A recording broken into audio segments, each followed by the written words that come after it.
Today is Gaudete Sunday, the Sunday of joy, as Pope Francis refers to it. Gaudete in Latin meaning rejoice. All over the world on this day, Christian churches are celebrating Gaudete Sunday. Admittedly, we are halfway through the season of Advent, and many of us are laboring under the preparations and the added responsibilities that come with anticipating Christmas. Admittedly, too, when we think of a day of rejoicing, perhaps our hearts aren't fully in it in this particular moment. Gaudete is symbolized by the color rose. We see that reflected in the vestments of the celebrant and in the color of the candle in our Advent wreath that we light today. Pink, joy, rejoicing. What do we make of the injunction to be joyful right now as constitutive of being a person of faith, especially when our hearts might not be in it? Henry Nouwen makes the distinction between happiness, which is contingent on external circumstances, and joy, which is entirely conditioned on the interior disposition. Henry Nouwen argues that this kind of fundamental interior joy, not dependent on external circumstances, is only possible in response to one fundamental faith question. Do you believe, radically believe, in a loving God who loves you just for who you are, unconditionally and unfailingly? The answer to that question will set the condition for an interior life of joy, even and especially in the midst of profound suffering.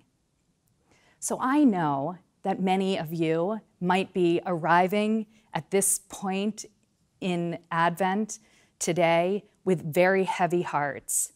I know that some of us have lost people very close to us and anticipate the holidays for the first time without our beloved friend or daughter or mother. I also know that there is an amazing anxiety around meaningful work, the ability to provide for our families, the end of meaningful relationships. There is endless reasons that one might be arriving at this day unsettled, unnerved, anxious, and deeply sorrowful.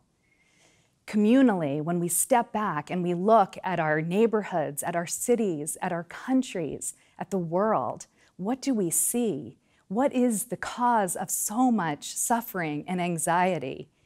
We bear witness to daily examples of sexism, of racism, of woeful ignorance of the plight of refugees and migrants, of the homeless in our very midst. These are all reasons that would dampen the human heart and cause great anguish. So today we're called to be joyful. How? How can that be possible? Let's look at the gospel reading in this context. Dramatic. It opens with John the Baptist, the greatest of the Old Testament prophets. He has been tremendously faithful in his mission. He's Jesus' cousin, and he is the messenger of Christ. And here he is in jail. It doesn't look, from his perspective, like things turned out the way he thought they might. So he sends his disciples to Jesus, asking one question: Jesus, are you the one we have been waiting for, or should we look for another? A profound admission of doubt on the part of John the Baptist. I think this gives us permission today to see doubt in our faith lives as profoundly holy and deeply meaningful if we want to have an adult, mature life of faith. Doubt is good, it's important. It's part of wrestling with the big questions of meaning and our purpose in the universe. Jesus' response is even more interesting.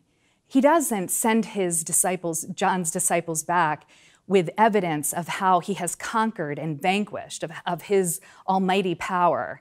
Instead, he points to the fruit of his labor, the fruit of God's agency working through Jesus. And what is that fruit? It's all about healing and reconciliation and extending mercy to those on the margins and bringing good news to the poor. Shocking, but constitutive of what it means to be Christian. And that is the invitation to belong to this great community of faith that Jesus has initiated. I have a wonderful friend, Marianne Wassel, who was diagnosed with breast cancer 12 years ago. This was her favorite day, Gaudete Sunday, not only because it is symbolized by pink, which is also associated with all of the many efforts to promote breast health advocacy across the globe, but because of her fundamental belief in this beautiful, benevolent, loving God who was always at her side. She took the worst thing she could have imagined and suffered, the diagnosis of breast cancer, and rather than let herself mire in this sorrow, she converted it to be a blessing for others. She, out of her faithful relationship with Christ, decided to take this and offer it as a blessing to girls and women all over the world.